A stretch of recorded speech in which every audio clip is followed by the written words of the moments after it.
하나님 말씀 봅니다. 하나님 말씀 구약성경 아모스서 2장 6절에서 8절까지 보겠습니다. 아모스서 2장 6절에서 8절까지 같이 읽겠습니다. 여호와께서 이와 같이 말씀하시되 이스라엘의 서너 가지 죄로 말미암아 내가 그 벌을 돌이키지 아니하리니 이는 그들이 은을 받고 의인을 팔며 신 한 켤레를 받고 가난한 자를 팔며 힘없는 자의 머리를 티끌 먼지 속에 발로 밟고 연약한 자의 길을 굽게 하며 아버지와 아들이 한 젊은 여인에게 다녀서 내 거룩한 이름을 더럽히며 모든 제단 옆에서 전당 잡은 옷 위에 누우며 그들의 신전에서 벌금으로 얻은 포도주를 마심이니라. 아멘.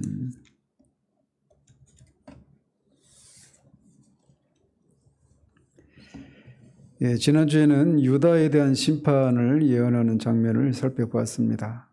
그들의 죄의 핵심은 하나님의 율법을 멸시하는 것이었다라고 하는 것이었습니다.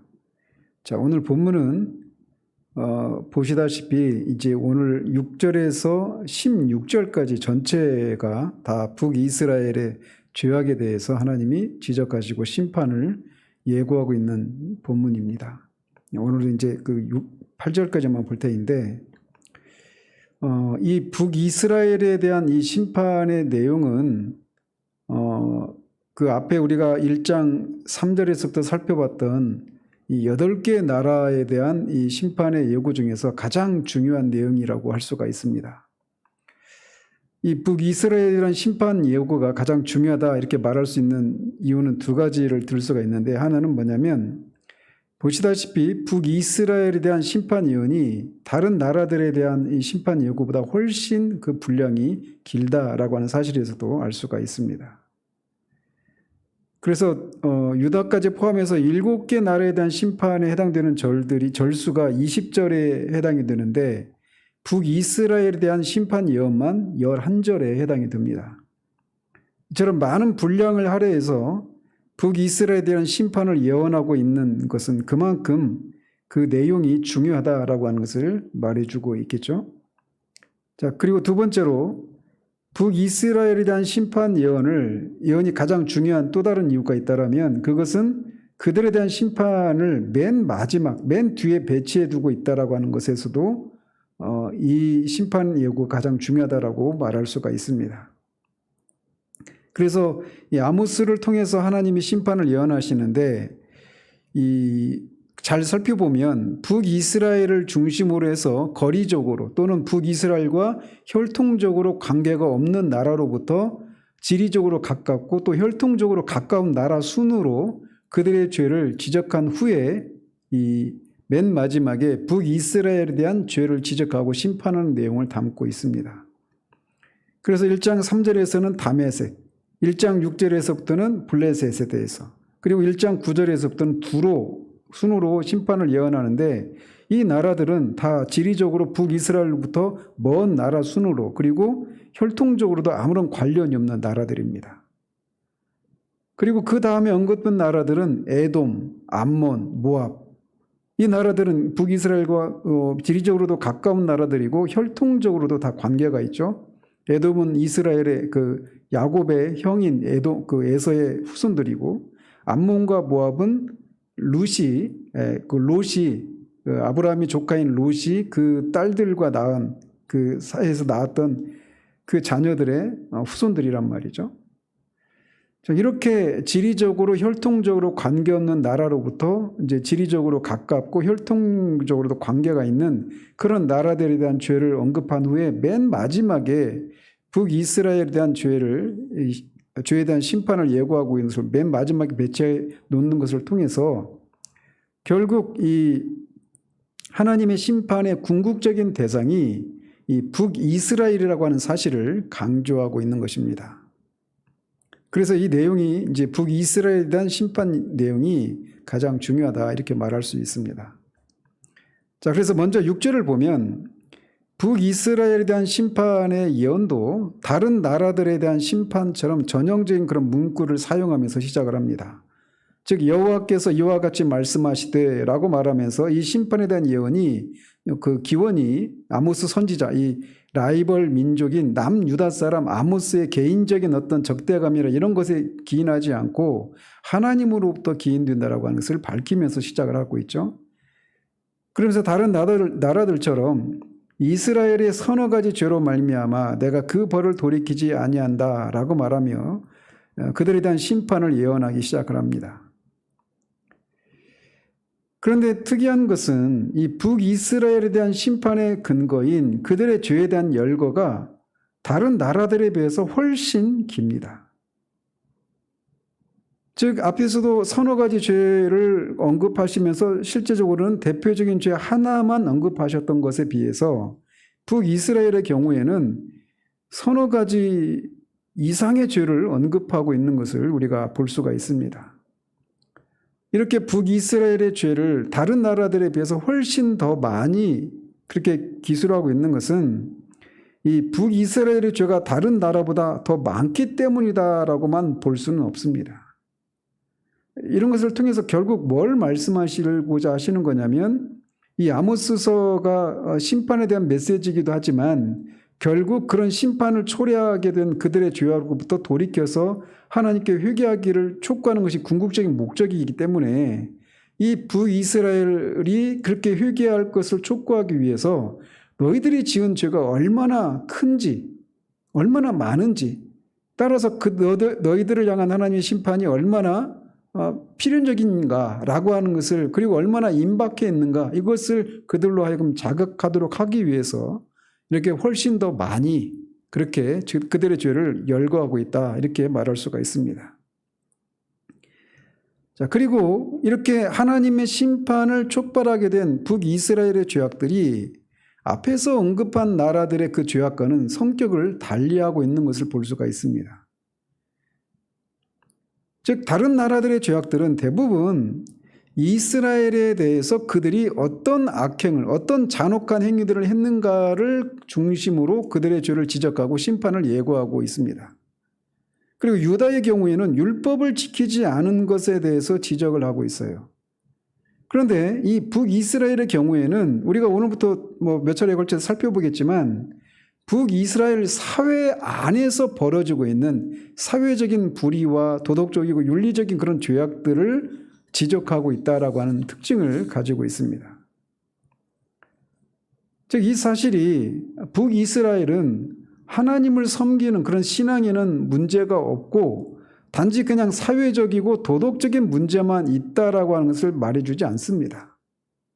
오히려 북이스라엘은 그 통일 왕국이 분열되는 그 초기 이 여로보암 왕 때부터 베델과 단에 금송아지를 세우고 우상을 섬기기 시작을 했고 이 아모스서가 선포되고 있는 이 심판이 선포되고 있는 그때까지도 아니 이스라엘이 패망할 때까지도 그 우상 숭배의 죄를 끝내 버리지 못하고 고집하고 있었습니다.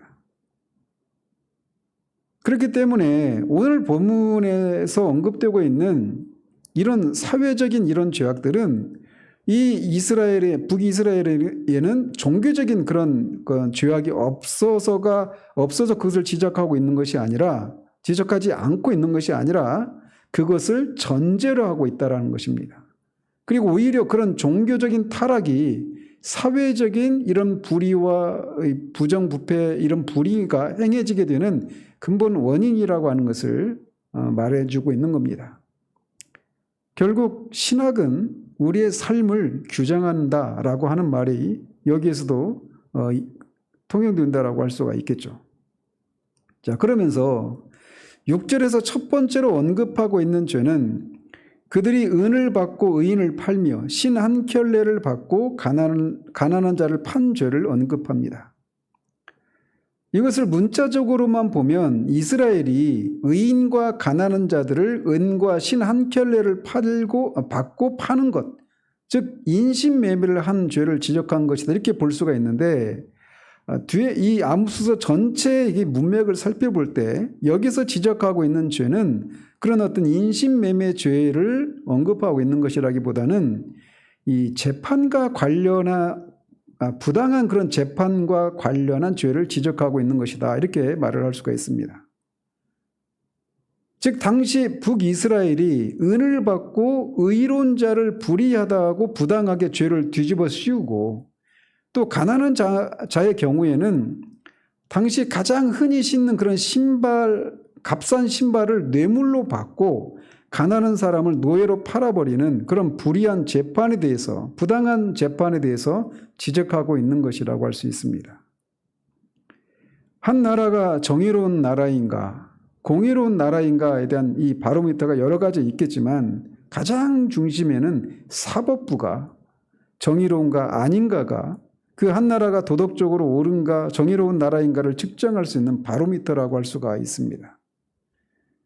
그리스도의 십자가 시리즈를 하면서도 말씀을 드렸지만 신뢰가 무너지면 나라는 설 수가 없습니다. 개인 간의 관계에서도 마찬가지고 한 조직 안에서도 마찬가지고 그 조직의 가장 큰 덩치라고 할 수 있는 이 국가 안에서 신뢰가 무너지면 그 나라는, 그 개인은, 개인 관계는 성립이 설 수가 없는 것이, 유지될 수가 없는 것입니다. 그래서 하나님은 신명기 25장 1절에서 사람들 사이에 시비가 생겨 재판을 청하면 재판장은 그들을 재판하여 의인은 의롭다 하고 악인은 정죄할 것이며 라고 명령하셨습니다. 재판을 행하되 의인을 의인이라고 하고 악인을 악인이라고 하고 해서 바르게 판단하고 악인은 정죄하는 것이 바른 일인데 지금 이 북이스라엘의 경우에는 그렇게 하지 못하고 있는 것을 지적하고 책망하시는 거예요. 그런데 우리 또 하나님은 이렇게 재판을 공의롭게 행한다라고 할 때 이걸 또 덧붙이십니다. 가난한 자의 송사라고 해서 편벽되이 두둔하지 말지니라. 또 계속 이어지는 출애굽기 23장 6절 8절에서 이렇게 말씀하셔요. 너는 가난한 자의 송사라고 정의를 굽게 하지 말며 거짓 일을 멀리하며 무죄한 자와 의로운 자를 죽이지 말라. 나는 악인을 의롭다 하지 아니하겠노라. 너는 뇌물을 받지 말라. 뇌물은 밝은 자의 눈을 어둡게 하고 의로운 자의 말을 굽게 하느니라. 이렇게 말씀하십니다. 재판을 하되 가난한 자라고 해서, 오늘날의 용어로 말씀을 드리면 어떤 사회적인 약자나 소수자라고 해서 그들이 어떤 부당하게 그들의 입장에서만 서서 그렇게 편벽되이 부당하게 그렇게 재판을 해서는 안 된다라고 말씀을 하고 있는 거예요. 부자든 가난한 자든 권력이 있는 자든 권력이 없는 자든 재판장이 해야 될 일은 법과 원칙에 따라서 정의에 입각해서 바르게 재판을 해야 된다라고 말씀하고 있는 것입니다. 그러면서 뇌물을 받지 말라라고 말씀하시면서 뇌물은 밝은 자의 눈을 어둡게 하고 의로운 자의 말을 굽게 하신다라고 경고를 하고 있습니다. 북이스라엘 사람들이 이렇게 재판을 행하는 자들이 뇌물을 받는 겁니다. 은을 받고 또 이 신발 한 켤레, 가장 값싼 그런 신발에 해당되는 그런 것까지, 그런 뇌물까지도 받으면서 불의한 재판을 행하고 있는 것을 지적하며 책망을 하고 있는 거예요. 뇌물이라고 하는 것은 어떤 직접적인 그런 돈을 받는 그것만 뇌물이 아니죠. 부당한 판결을 하는 것을 통해서 그거 어떤 승진을 하게 된다든지 또는 은퇴 후에 좋은 자리를 보존받는다든지 자녀들에게 어떤 혜택을, 이런저런 혜택을 준다든지 지난 대선 또 나왔지만 자기 자식에게 막 수십억씩 퇴직금을 직장에 취직하게 하고 수십억의 그런 퇴직금을 준 그런 방식으로든지 다양한 방식으로 뇌물을 주는 것, 이 모든 것들은 재판을 바르게 판단하지 못하게 되는 그런 뇌물에 해당되는 것이므로 그런 것들을 모두 배격해야 된다라고 말씀을 하고 있는 것입니다. 그래서 하나님이 가장 미워하시는 것이 있는데 그게 어떤 거냐고 말씀하시냐면 잠언 17장 15절에 악인을 의롭다 하고 의인을 악하다 하는 이 두 사람은 다 여호와께 미움을 받는다라고 말씀하십니다. 또 잠언 18장 5절에서 악인을 두둔하는 것과 재판할 때의 의인을 억울하게 하는 것이 선하지 아니하니라라고 경고하십니다. 의인을 의인이라고 하고 악인을 악인이라고 해야 되는데 그 정반대로 행하는 이것은 선하지 않을 뿐만 아니라 하나님이 미워하시는 것이다라고 말씀하고 계셔요. 그런데 그런 하나님이 미워하시는 일들을 지금 북이스라엘이 행하고 있다는 것입니다. 그들은 뇌물을 받고 불의한 재판을 진행했던 것입니다. 정의로운 사회의 최후의 보루인 사법부가 무너지면 그 사회는 온전히 설 수가 없습니다. 재판관은 국가에게 주어진 권한을 행사하는 그런 부서이죠. 따라서 로마서 13장에서 말하고 있는 것처럼 국가의 이 국가라고 하는 그런 제도를 하나님이 주신 목적은 크게 두 가지지 않습니까? 선을 장려하고 악을 억제하게 하는 것. 그래서 선을 행하는 자들은 칭찬하고 악을 행하는 자들에게서는 처벌하는 그런 일을 하도록 그들에게 권력을 칼을 쥐어 주었다라고 말씀하시는데 그런 공권력을 바르게 사용하지 않고 의인을 악인이라고 하고 악인을 의인이라고 하는 이런 것은 국가의 그런 존립 기반을 무너뜨리고 국가에 그런 권력을 주신 하나님을 무시하는 그런 처사가 된다라는 말이죠. 북이스라엘이 지금 그런 일을 하고 있었다라는 겁니다. 그런 면에서 우리나라는 어떤가라고 하는 것을 우리가 볼 수 있어야 됩니다. 국가에서 법을 집행하는 그런 기관들이 있다라면 경찰, 검찰, 또 사법부 이런 것이라고 할 수 있습니다. 그리고 그들을 감시하는 기관을 제4부라고 일컬어지는 언론 이런 것들이 바르게 작동하고 있는지 우리가 볼 수 있어야 돼요. 이런 질문 앞에 저는 우리나라가 그렇지 못하다고 저는 판단을 합니다. 그리고 이런 사실들 때문에 숨을 못 쉴 지경입니다. 교회마저도 우리가 진영 논리에 빠져서 내 편이 행한 불의한 일들에 대해서는 관대하고 상대 진영이 행한 어떤 조그만 일에 대해서는 혹독한 그런 뒤틀린 그런 잣대를 재는 것에 대해서 이상하게 여기지를 않습니다. 상대 진영이 한 그런 어떤 것에 대해서는 그 잘못에 대해서 그런 것에 대해서 억지로 죄를 뒤집어 씌운다든지 또는 잘못이라 하더라도 그것에 대해서 과도하게 너무 가혹하게 법에 제정한 것을 뛰어넘는 방식으로 그렇게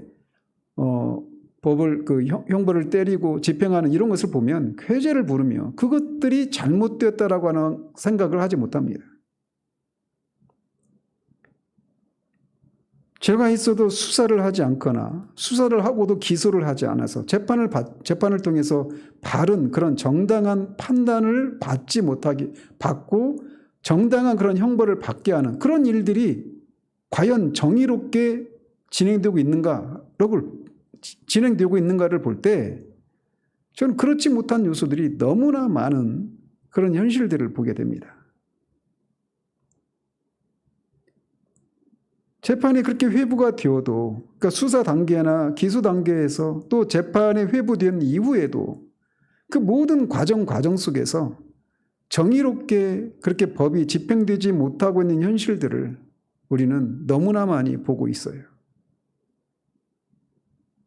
그래서 하나님 오시기에 미워하실 수밖에 없는 부당하고 불의한 결과들이 우리가 조금만 관심을 가지고 이 불편 부당한 그런 마음으로 객관적인 어떤 진영에 빠지지 않은 채 객관적으로 그런 사안들을 보게 되면 제가 말씀드린 것이 결코 과장이 아니라고 하는 것을 보게 될 것입니다. 이것은 우리 사회에서만 일어나고 있는 일이 아니라 교단 내에서 교회들 안에서도 벌어지고 있는 일이라고 저는 봅니다. 그래서 교회에서도 어떤 노예나 총회나 이런 데서 어떤 재판이 회부되는 그런 일들이 있는데 교회 일들로 인해서 유명하고 힘이 있는 사람들 또는 그런 목사님들 그런 교회에 대해서 공의로운 그런 재판이 진행되는가라고 할 때 그렇지 못한 일들이 일어나고 있다는 거예요. 그런데 하나님은 이 모든 것들을 지켜보고 계시고 이런 죄악들에 대해서 반드시 공의로 심판을 행하신다는 겁니다. 이 서너 가지 죄들에 대해서 하나님이 불을 내리시고 그들의 그 벌을 돌이키지 않으실 것이다라고 말씀하고 있다는 거예요.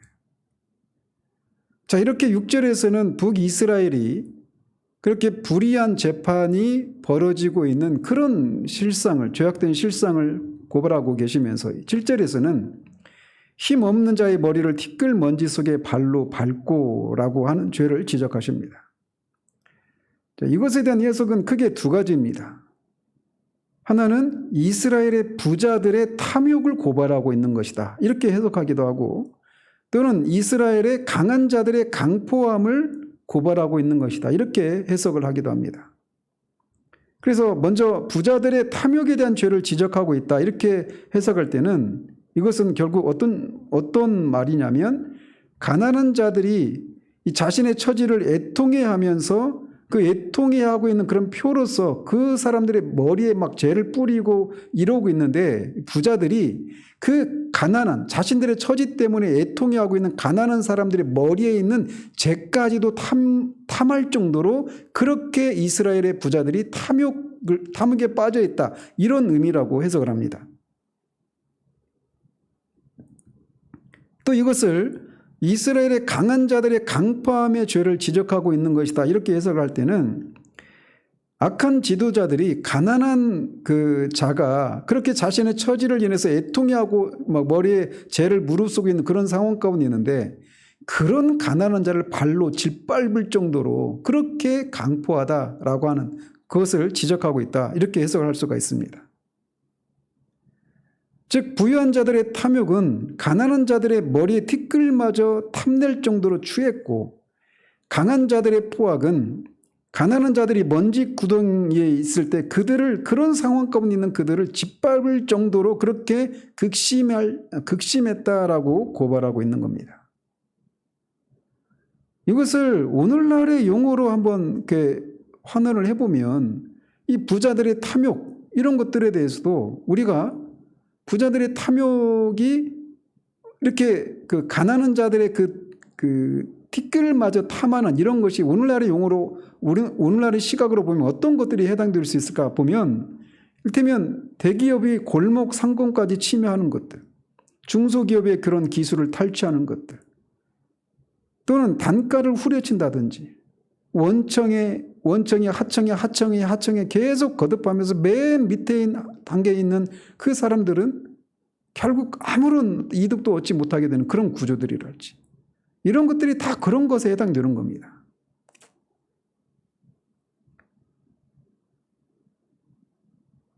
그러니까 이런 시각으로 우리 사회를 보기 시작하면 이 아모스서에서 말하고 있는 이런 북이스라엘의 그 죄악들이 그냥 그들의 사회에서만 일어나고 있는 일이 아니라 우리가 살고 있는 이 대한민국이라고 하는 이 나라 안에서도 지금 버젓이 벌어지고 있는 일들이라는 것을 우리가 부인할 수가 없을 것입니다.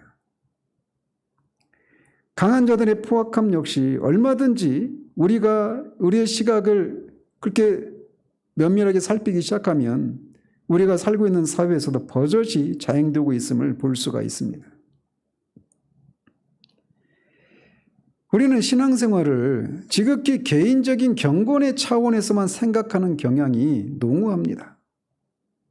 나중에 살펴보겠지만 하나님은 북이스라엘의 종교적인 죄악에 대해서도 분명히 지적하십니다. 그러나 훨씬 더 많은 분량을 할애해서 북이스라엘이라고 하는 사회 안에서 벌어지고 있는 도덕적이고 윤리적인 문제들, 그런 그 죄악들, 불의한 현실들, 이런 것들을 지적하고 있는 것을 볼 수 있어요. 그저 개인적으로 하나님과의 관계에만 집중하면서 사회에서 벌어지는 불의와 악에 대해서는 관심을 갖지 않거나 바른 분별을 하지 못하는 것은 건전한 신앙의 모습이 아니라고 하는 것을 우리가 알아야 합니다. 아모스서에서 하나님이 지적하신 그런 죄악들이 그냥 우리의 신앙생활과는 아무런 관련이 없는 이런 시각으로 바라봐서는 안 돼요. 이어서 연약한 자의 길을 굽게 하는 죄를 하나님은 지적하십니다. 여기서 연약한 자는 이 원어로 보면 겸손한 자 혹은 온유한 자 이렇게도 해석이 가능합니다. 따라서 여기서 지적하고 있는 죄는 북이스라엘의 부유하고 강한 자들이 자기들만 악하고 추하게 사는 것이 아니라 겸손하고 온유한 사람들마저 올바른 길을 굽게 하고 있다는 것입니다. 또 올바른 길을 굽게 한다라고 하는 것은 이 북이스라엘의 부자와 강한 자들이 온유하고 겸손한 자들을 올바른 길로 행하지 못하도록 이런저런 방식으로 그들이 옳은 길을 따르지 못하도록 강요하고 있다. 이렇게 말을 하고 있는 거예요. 예를 들면 부자와 강한 자들이 잘못을 행했음에도 불구하고 자신들이 가진 부와 권력을 이용해서 겸손한 그 올바른 길을 따라 살려고 하는 겸손한 자와 온유한 자들이 그 강한 자와 부한 자들의 그 잘못에 대해서 잘못이라고 말하지 못하게 한다거나 그들에 대해서 어떤 문제 제기를 하려고 하면 그들의 입에 재갈을 물린다거나 또는 그들이 그 부자와 강한 자들이 살고 있는 그런 삶의 방식이 옳은 것으로 여기도록 또는 동조하도록 또는 침묵하도록 강요하는 삶을 살고 있다라고 하는 것을 지적하고 계신 거예요. 그래서 결국은 온유하고 겸손한 자들이 양심을 따라서 살지 못하도록 그렇게 심리적으로 경제적으로 또는 물리적으로 그렇게 압박하는 그런 죄를 범하고 있는 것을 지적하고 있는 겁니다. 이런 것들은 오늘날 우리 사회에서도 얼마든지 발견할 수가 있는 것이죠. 어떤 조직의 내부 고발자에 해당되는 사람들, 그게 정부 조직이든지 뭐 개인적인 그런 뭐 회사든지 오늘날 우리가 내부 고발자들에 대해서 그런 사회 불이나 또는 어떤 권력자들의 또는 사회 지도층들의 그런 죄악과 불의에 대해서 부당함에 대해서 지적하는 사람들에 대해서 힘을 가진 자들이 어떤 태도를 보이는가를 보면 우리가 여기서 말하고 있는 것이 우리 사회에서도 얼마든지 발견되는 것이구나라고 하는 것을 부인할 수가 없을 것입니다. 하나님 나라는 구성원 모두가 자기의 양심을 따라서 살아가는 나라입니다. 그래서 하나님 나라의 삶의 원칙은 제가 몇 년 전에도 하나님 나라에 대해서 우리가 말씀을 전했듯이 하나님 나라의 삶의 규칙 중 하나가 무엇이냐면 양심을 따라 사는 사회예요. 그런데 이런 부자와 강한 자들이 온유하고 겸손한 자들이 올바른 길을 살아가려고 하는 그들을 올바른 길을 가지 못하도록 그들의 삶을 굽게 하고 있다라고 하는 것은 이들로 하여금 그들의 양심을 따라 살아가지 못하도록 심리적으로 또는 물리적으로 경제적으로 압박을 가하는 그런 삶을 자행하고 있다는 것입니다. 그래서 가장 큰 죄가 무엇이냐면 사람들이 각자의 양심을 따라 살아가지 못하도록 여러 가지 방법을 통해 수단과 방법을 통해서 그들의 입을 재갈 물리고 그들의 양심을 거슬러서 살아가도록 그렇게 압박하는 죄, 이게 가장 큰 죄라고 할 수가 있습니다. 전체주의 국가에서 이런 모습이 잘 드러나는데 저는 우리나라에서도 그런 일들이 지금도 버젓이 벌어지고 있어서 올바른 소리를 하면 옛날에도 우리 속담에 그런 말이 있지 않습니까? 모난 돌이 정을 더 맞는다고. 옳은 소리를 대고 불의에 대해서 지적하고 바른 삶을 살 것을 촉구하는 사람들은 언제나 우리 사회에서 왕따를 당하고 그냥 핍박을 당하는 그런 삶이 있어 왔고 저는 지금도 그런 일들이 버젓이 벌어지고 있다고 봅니다. 이어서 지적하고 있는 죄는 아버지와 아들이 한 젊은 여인에게 다녀서 내 거룩한 이름을 더럽히는 죄를 지적하고 있습니다. 이것은 북이스라엘의 성적인 문란함을 지적하고 있는 것입니다. 여기서 젊은 여자를 종교적인 창녀, 이렇게 창녀라고 해석하는 분들도 있습니다. 그래서 어떤 이방 신을 섬기는 그런 신전에 항상 대기하고 있는 종교 행사를 한 후에 그런 음란 행위를 하는 그런 일종의 공창이죠. 그런 여자를 가리킨다 이렇게 말을 하는데 이 젊은 여자라고 하는 단어가 원어가 그런 여자들에게 그렇게 적용해서 그런 여자들의 경우에는 사용되지 않고 있어서 여기서 말하는 젊은 여자가 어떤 그런 이방 신전에 있는 그런 창기들을 가리킨다 이렇게는 우리가 받을 수가 없습니다. 그래서 문자적으로는 젊은 여자예요.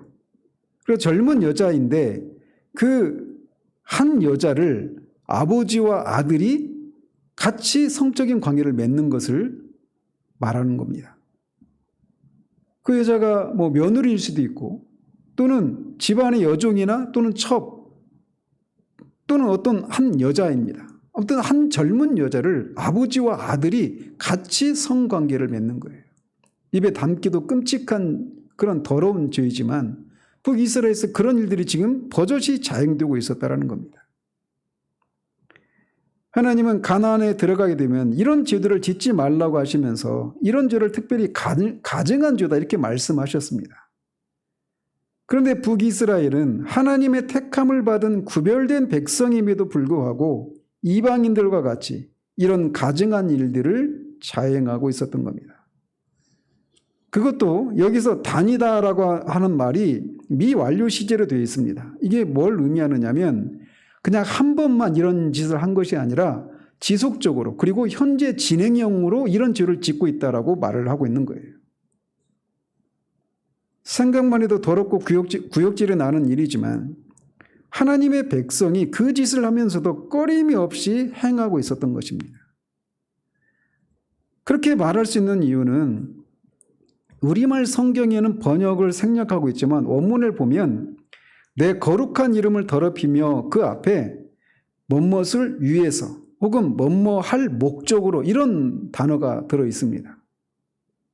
그러니까 북이스라엘 사람들이 아버지와 아들이 한 여자와 성관계를 지속적이고 반복적으로 맺는 그 목적이 뭐냐면 하나님의 거룩하신 이름을 더럽히기 위해서 그 짓을 하고 있다. 이렇게 하나님이 지적하고 계신 거예요. 즉 그들의 성적인 부도덕함으로 인해서 하나님의 거룩한 이름이 더럽혀졌다. 이렇게 말하지 않고 아예 처음부터 하나님의 이름을 거룩하게 더럽히려고 그 목적으로 이런 죄를 저지르고 있다라고 책망하고 계신 것입니다.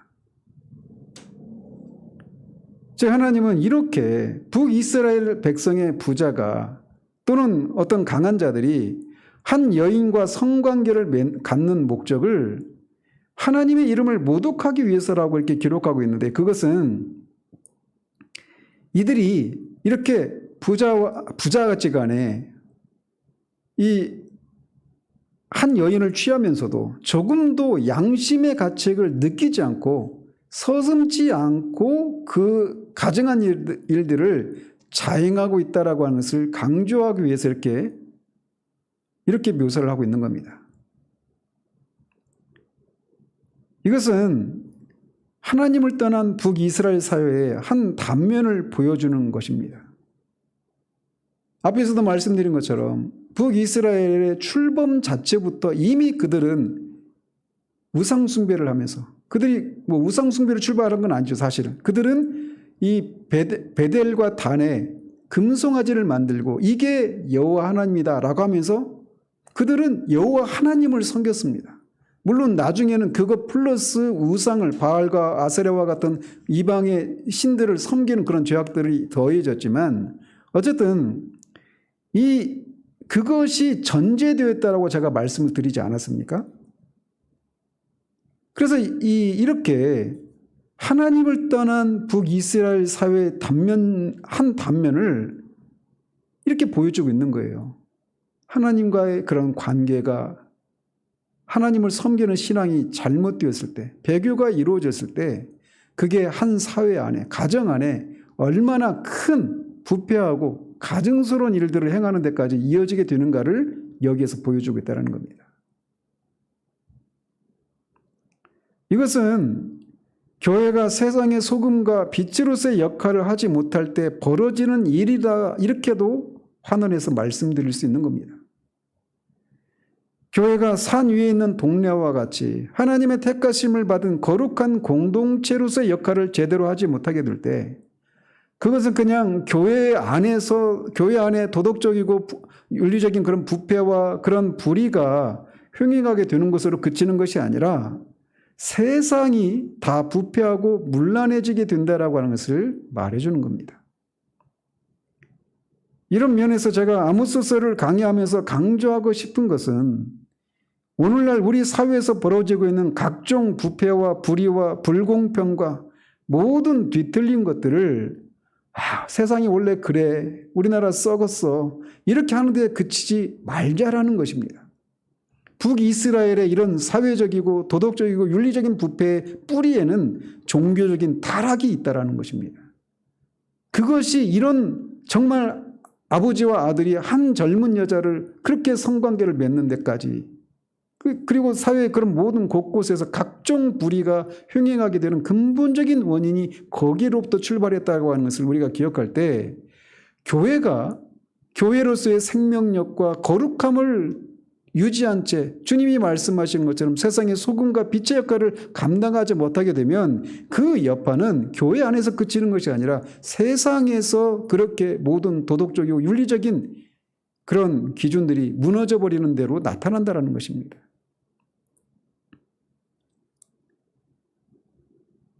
교회 역사를 보면 교회가 부흥을 통해서 다시금 생명력을 회복하고 거룩함을, 순전함을 회복하게 되면 그것이 곧장 교회 안에서는 죄에 대한 회개 역사로 이어지게 되고, 그런 것들이 그 교회가 속한 지역 공동체 또는 더 넓게는 한 나라에, 또 부흥의 역사를 보면 이웃 국가에까지 그렇게 사회적인 개혁과 도덕적인 갱신의 역사로 이어지는 것을 우리가 보게 됩니다.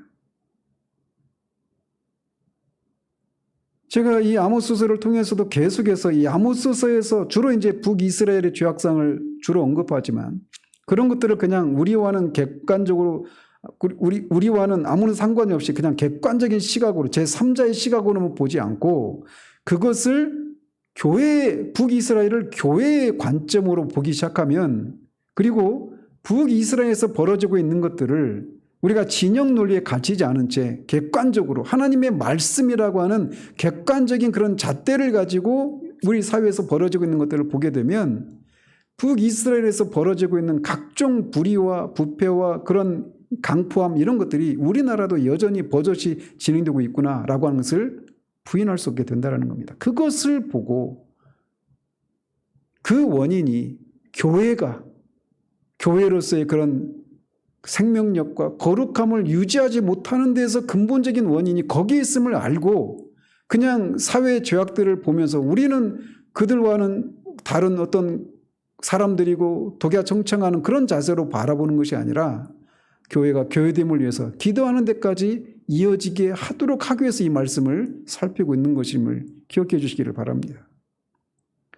자, 이어서 8절에서는 모든 제단 옆에서 전당 잡은 옷 위에 누우며 그들의 신전에서 벌금으로 얻은 포도주를 마심이니라 라고 지적하십니다. 북이스라엘 사람들은 가난한 사람을 불쌍히 여기거나 긍휼을 베풀기는커녕 그들을 잔혹한 방법으로 다루는 잘못된 태도를 정죄하고 있는 겁니다. 왜 이것이 그들이 잔혹한 방법으로 가난한 사람들을 다루고 있는 것이냐? 이 이스라엘 사람들에게 있어서 옷이라고 하는 것은 그냥 바깥 출입할 때 입는 그런 옷의 기능뿐만 아니라, 가난한 사람들의 경우에는 밤에 잠을 잘 때 그 옷이 이불의 역할도 했습니다. 그렇기 때문에 이 가난한 사람이 피치 못할 그런 사정으로 겉옷을 저당 잡히게 됐을 때 그 하루를 넘기지 말도록 하시는 그런 율법이 주어졌을 정도였어요. 그래서 출애굽기나 이런 말씀들을 보면 이 이웃의 옷을 전당 잡은 경우에는 해가 지기 전에 돌려주라고 명시했습니다. 그 사람이 비록 돈을 못 갚는다 하더라도 해가 지기 전에는 옷을 돌려줘라, 이렇게 말씀하셨단 말이죠. 그것이 그들을 하나님의 백성들이 그런 가난한 사람들에게 자비를 베푸는 그런 행위라고 말씀을 하셨던 것입니다. 그런데 북이스라엘 부유한 자들은 이런 기본적인 자비마저 상실해버렸던 것입니다. 즉 그들은 가난한 자들, 그래서 가난한 자들이 옷을 전당 잡혀서 밤에 추위에 잠을 잘 수 없는 그런 고통 가운데 있는데 그들의 그런 딱한 처지에 대해서는 아무런 관심도 없고 오직 자기 이익만 도모하는 데 급급했다라는 겁니다. 그것도 그 전당 잡은 옷을 돌려주지 않았을 뿐만 아니라 모든 제단 옆에서 그 옷 위에 누웠다라고 책망하십니다. 여기서 누웠다라고 하는 말은 제단 옆에서 그들이 이 어떤 성적인 문란한 행위를 했다라고 하는 것을 의미합니다. 그래서 여기서 모든 제단은 우상과 금송아지를 숭배하는 그런 제단을 가리켜서 베델과 단에 있는 금송아지 우상뿐만 아니라 북이스라엘의 곳곳에 세워진 그 제단들을 가리켜요. 그런데 바로 그 제단 옆에서 전당 잡은 옷 위에 그들이 앉았다라는 겁니다. 이것은 북이스라엘의 부자들이 얼마나 그들의 마음이 강팍한가라고 하는 것을 보여주고 있는 겁니다. 그래서 그 전당 잡은 옷을 돌려주기는커녕 신전에서 베풀어지는 제사나 술잔치에서 깔고 앉는 자리로 또 심지어는 자신들의 종교적인 음란 행위를 위한 자리로 그 전당 잡은 옷을 사용하고 있는 그들의 강포함을, 무자비함을, 잔혹함을 고발하고 계시는 것입니다. 어떤 자리보다도 가난한 사람에 대한 자비와 긍휼을 보여야 할 자리인 제단 옆에서 오히려 옷을 저당 잡히고 잠을 못 이룰 가난한 사람들을 생각하지 못하고 이런 비열한 짓을 하는 그들의 비정함을 그리고 궁극적으로는 하나님의 법을 어기고 있는 그들의 죄를 지적하고 계신 것입니다. 이렇게 가난한 자의 겉옷을 돌려주지 않는 악덕 고리대금업자의 일을 하는 것이죠. 그들이. 그래서 그들이 얼마나 무자비한가를 하는 것을 묘사하는데 특별히 그들의 제단 옆에서 누워있다라고 하는 것을 통해 종교적인 음란 행위를 하고 있다라고 하는 것을 통해서 그들의 이런 강포함과 무자비함이 그들의 종교와 무관하지 않다라고 하는 것을 간접적으로도 암시하고 있는 것입니다. 그래서 결국 이 말씀을 종합해서 말씀을 드리면 당시 북이스라엘 사회는 가난한 자에게는 생명과도 같은 그런 겉옷을 담보로 빌려야 했었단 말이죠. 제가 그 아모스 서론에서 말씀드렸지만 북이스라엘은 이 당시에 여로보암 2세 때였고 그때는 북이스라엘 역사에서 가장 정치적으로 군사적으로 가장 강력하고 평안을 누렸던 때였고 경제적으로는 가장 그런 부강했던 부유했던 번영했던 그런 시대였다고 말씀드리지 않았습니까? 그런데 그 번영을 구가하는 그 시대에 가난한 자들은 여전히 옷을 전당 잡혀야 하는 그런 상황이었다라는 겁니다.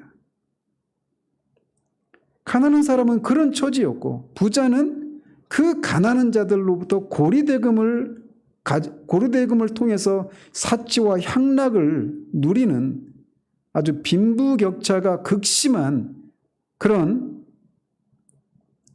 사회였음을 말해주고 있는 겁니다. 그리고 그 뿌리에는 이 종교적인 혼합주의가 있었다라고 하는 것을 말해주고 있는 거예요. 그러면서 마지막으로 그들의 신전에서 벌금으로 얻은 포도주를 마신 죄를 지적하십니다. 벌금으로 얻은 포도주라고 하는 것은 채무자가 제때 빚을 갚지 못한 것에 대해서 부당하게 거둔 포도주를 가리킵니다. 그런데 그 포도주를 마시되 그들의 신전에서 마신 것을 책망하십니다. 우리가 주목해야 될 것은 하나님이 거기서 내 신전 이렇게 말하지 않고 그들의 신전 이렇게 말씀하고 있는 겁니다. 즉 그렇게 말씀하셔서 북이스라엘이 여호와를 섬긴다고 하면서 여호와를 섬기는 제단에서 그 부당한 포도주를 벌금으로 얻은 그 포도주를 마시고 있는데 사실은 그들이 그들의 신 참된 여호와 하나님을 섬기고 있는 것이 아니라 그들의 신 우상, 실제적으로는 우상을 섬기고 있을 뿐이라고 말씀하고 있는 겁니다. 그래서 앞에서도 말씀드렸지만 이 북이스라엘 사람들은 건국 초기부터 멸망할 때까지 그들은 계속해서 베델과 단에서 여호와 하나님을 섬기고 있었습니다. 이것은 남유다도 마찬가지죠.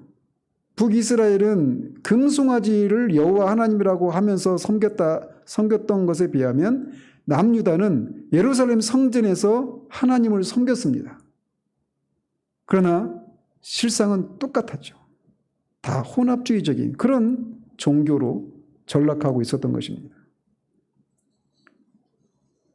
하나님은 이렇게 그들의 신전이라고 하는 표현을 통해서 북이스라엘의 그런 신앙이 어떤 우상숭배라기보다는 북이스라엘의 종교 혼합주의를 책망하고 있는 것이다. 이렇게 간접적으로 암시하고 있는 것입니다.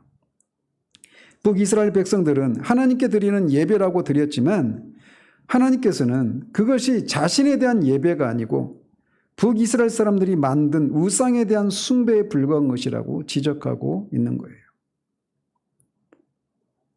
자, 이렇게 처음에도 이 서론에서 말씀드렸던 것처럼 당시 북이스라엘은 정치 군사적으로 경제적으로 가장 부강하고 번영했던 그런 시대였습니다.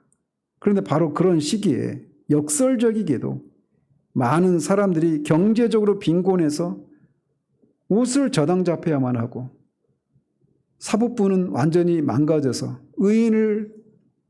의인이나 가난한 사람들을 각종 뇌물을 받고 부당한 판결을 내리고 있었고 부자와 강한 자들은 강포하고 가난한 자들로부터 고리대금을 뜯어서 그렇게 사치와 향락을 일삼고 있었고 또 이 성적으로 방탕한 그런 상태에 빠져 있었던 것입니다.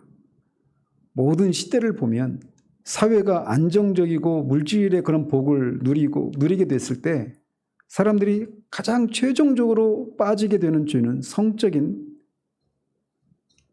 부패함이었습니다. 이스라엘이 바로 그런 상태 가운데 있었다는 겁니다. 그리고 그런 사회적인 불의와 부당함에 대해서 하나님은 심판하시겠다고 예언하고 계신 거예요. 이런 면에서 오늘날 우리 사회를 우리가 볼 수 있어야 합니다. 우판이 좌판이 하는 그런 진영 논리에 빠진 사람들은 옳고 그름을 판단할 때 항상 진영 논리에 빠져서 판단을 합니다. 그래서 우파라고 생각하는 사람들은 좌파를 모두 부인하는 방식으로 또 좌파라고 생각하는 사람은 늘 우파를 부인하는 그런 방식으로 모든 사안을 다 진영 논리에 빠져서 판단을 합니다. 그렇지만 우리가 그런 진영 논리에서 벗어나서 우리 사회에서 벌어지고 있는 일들을 하나님의 시각으로 판단하기 시작하면 북이스라엘에서 벌어지고 있는 그래서 하나님의 심판을 초래할 수밖에 없었던 그런 각종 죄악들이 우리 사회에도 만연히 있는 것을 보게 될 것입니다. 그리고 그런 현실을 인해서 한켠에서는 거룩한 분노와 또 한켠에서는 그 불의에 대한 항거하고자 하는 그런 마음이 우리 가운데 의에 줄이고 목말라 하는 그런 심정이 우리 가운데 일어나는 것이 정상적인 그리스도인의 모습이라고 할 수가 있어요. 그러나 거기서 그치는 것이 아니라 이 북이스라엘의 이런 도덕적이고 북이스라엘 사회 안에서 일어나고 있는 도덕적이고 윤리적인 이런 모든 불의가 그 뿌리는 다 여호와 하나님에 대한 신앙의 뒤틀린 것으로부터 기원된다라고 하는 것을 기억하면서 과연 우리 사회에서 그렇게 각종 불의가 벌어지고 있는 그런 일들의 그 뿌리의 중심에 교회가 그렇게 거룩함과 생명력을 그래서 소금과 빛으로서의 그런 기능을 충분히 하고 있지 못한 것 때문이라고 하는 대로 우리가 이어져서 그 현실들을 인해서 우리가 애통해하고 의에 줄이고 목말라하며 하나님의 공의로운 심판이 임할 것을 구하면서 또 동시에 교회의 그런 회복을 위해서 교회의 교회됨을 위해서 기도하는 그런 데까지 우리가 나아가야 할 것입니다. 그리고 뿐만 아니라 이제 결론적으로도 그런 결론에 도달하겠지만 우리가 살고 있는 이 사회를 진영 논리가 아니라 옳고 그름이라고 하는 하나님의 말씀이라고 하는 유일한 잣대인 하나님의 말씀에 입각해서 옳고 그름을 바르게 분별하고 우리가 할 수 있는 자리에서 그냥 개인적인 경건 생활에만 우리가 몰두한 채 살아가는 것이 아니라 우리 사회에서 벌어지고 있는 현실들을 하나님의 시각으로 보고 우리가 해야 될, 우리의 자리에서 우리가 해야 될 일들을 해나가는, 그래서 이 아모스서의 이 중심 주제라고 할 수 있는 정의가 하수처럼 흘러가는 그런 나라를 이루기 위한 우리의 실천적인 구체적인 그런 삶의 실천이 뒤따라야 할 것입니다. 기도하겠습니다. 하나님 아버지, 우리의 눈을 열어주셔서 이 북이스라엘을 향해서 하나님이 지적하고 계시는 그 죄악의 실상이 그 사회에서만 일어난 일이 아니라 우리나라 안에서도 지금도 버젓이 자행되고 있는 일일 수 있음을 볼 수 있는 눈들을 허락해 주시기를 원합니다. 그리고 그것을 그 원인의 뿌리에는 교회로서의 그런 생명력과 거룩함을 온전히 드러내지 못하는 것에 있음을 알고 애통해하며 의에 줄이고 목말라 하며 교회의 교회됨을 회복시켜 주기를 위해서 기도하고 또 나아가 정말 개인적인 경건 생활에만 몰두한 채 그렇게 살아가는 우리의 삶에서 벗어나서 우리가 살고 있는 사회를 하나님의 말씀으로 바르게 분별하고 우리에게 주어진 삶의 기회들을 쫓아서 그렇게 의의를 행하고 또 거룩함을 그런 교회로서의 그런 소금과 빛으로서의 그런 역할들을 우리의 삶의 자리 가운데서 충분히 그렇게 감당해 나가는 우리들의 삶이 될 수 있도록 도우시기를 원합니다. 예수 그리스도 이름으로 기도합니다. 아멘.